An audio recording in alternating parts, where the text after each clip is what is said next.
Let's get back to what we were talking about just then, and cryptocurrencies, Bitcoin cryptocurrencies, all that sort of stuff. They're hot news all over again. And actually, some research out today says that 25% of Australians already own or intend to invest in some by the end of the year. It is a lot. But what we're hearing out of all this interest, once again, is a bit of a highlight on the fact that on a global scale, cryptocurrencies like Bitcoin have an absolutely massive carbon footprint. Now, Matthew Dickerson is a tech consultant. Matthew, good morning. Good afternoon. Good afternoon. I knew I was going to do that at one point. Just an update on your previous guest there. $60,652 is the current value of Bitcoin. So it's an expensive pizza if you're going to pay for it with a Bitcoin. A very expensive pizza. Look, with Bitcoin, with any of these crypto, it's really easy to think of them as just kind of existing in the ether and not taking any space. But the reality of the technology behind it is quite different. It is, and the technology behind them is quite impressive. But you're quite right in terms of that energy consumption. And if we go back to 2009, when Bitcoin was valued at a very small amount and no one really knew much about it, you could do some Bitcoin mining where you were solving the mathematical puzzle to keep creating Bitcoin. The whole algorithm that was created in the very early days, and from the very beginning, if you like, was that 21 million Bitcoin was the maximum limit. And every 4 years, when you solve the mathematical puzzle, the number of Bitcoins you receive halves. So back in the early days, it might have been 50 Bitcoins, and then in 2012, it went down to 25, etc. So back in the early days, you could sit there on your home computer and you go, I'm not doing much for the next couple of hours. I might mine a bit of Bitcoin. And every 10 days, the mathematical puzzle would be solved, and on you'd go on and solve a new one. But as people realised there might be some value in this, and as the price started to go up, it became more attractive, if you like, for people to start mining Bitcoin. So whole industrial centres were created around mining Bitcoin. And especially when you're generating over $60,000 for one Bitcoin, it suddenly becomes quite attractive. So the estimation at the moment, and it's hard to find exact data because you haven't got any central log of all the Bitcoin miners out there, but the estimation is it might be the equivalent of around 93 terawatt hours. When you consider that Australia only uses about 240 terawatt hours in an entire year, then you're probably looking at maybe all the bit miners across the world, the equivalent of 40% of Australia's energy consumption. So it's pretty scary. That is really scary. I thought you were going to tell me it was equivalent to a big city, not, most of a country. Yeah, and look, globally, people have talked about as high as 1%. It's not quite that high from the calculations that I've done. Across the world, we might use about 23,400 terawatt hours. So it's about maybe 0.4% of global. But for one, if you like, banking institution to use 0.4% of the entire energy consumption of the world, that's pretty significant. It's incredibly significant. And look, we were talking about the mining just then. It can be a bit confusing that, of course, you can buy Bitcoins and trade them, but you can also mine them, although people don't talk about that quite as much as they did, as you said, back in 2009. But kind of baked into the principle of many of these cryptocurrencies is what's called the blockchain, that kind of distributed ledger that's meant to be the linchpin of why they're so effective. But it itself is a giant carbon sink as well.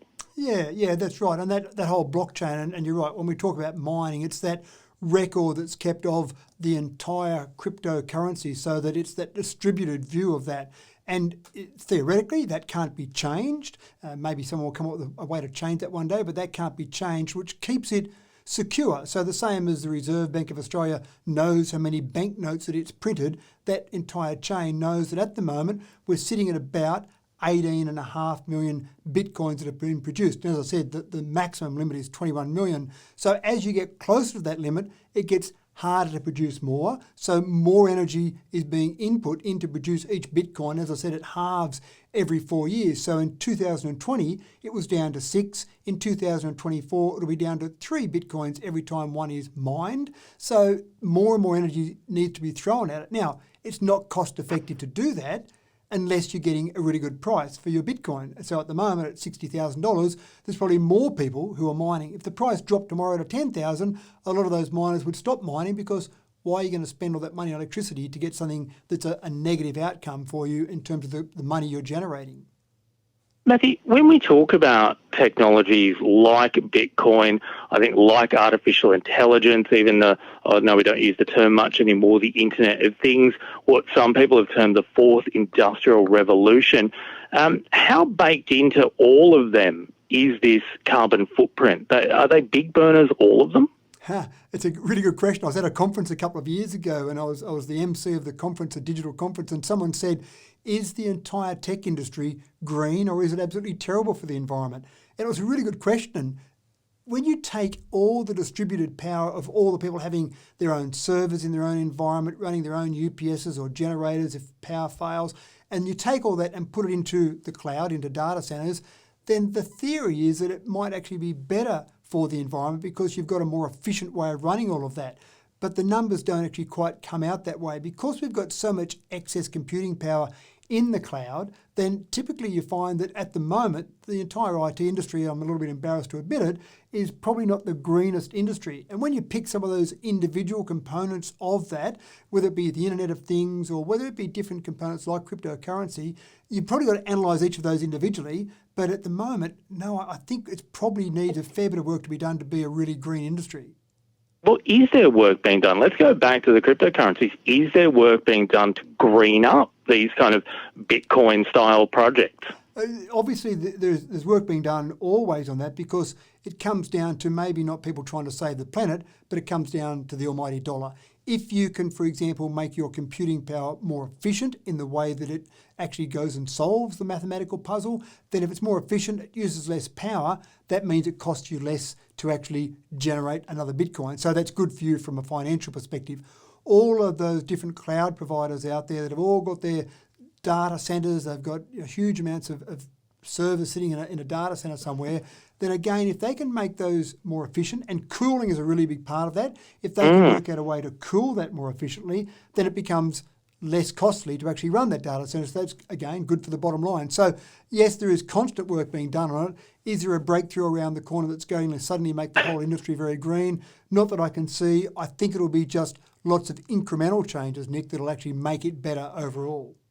It sounds very much like what we're looking for is less in sort of, computer engineering and more in materials engineering. And we see different examples of different things. You may remember that Microsoft dropped a data center down in the ocean because it was easier to keep it cool, not very far, maybe 20 metres underwater. It was easier to keep it cool there. Obviously, some people still like to go in and touch their servers in this environment. They couldn't. It was a completely sealed unit, as you can imagine. But people are working on different solutions like that to try and do it. So you're right. It's probably more a materials process rather than just a straight IT problem. Matthew, back to Bitcoin itself, back to cryptocurrencies. You're incredibly tech savvy. I speak to you on these matters quite regularly. Do you see them as something genuine for an investment moving forward? I don't want to be drawn into investment advice now, Nick. You're going way past my level of expertise. I haven't been asked that before, and the answer that I would give is the number of Bitcoins that I own personally is 0. So if that gives you some indication of my confidence in the currency long term, then that gives you some sort of indication of the answer. Matthew Dickerson, thank you very much. We will talk again soon.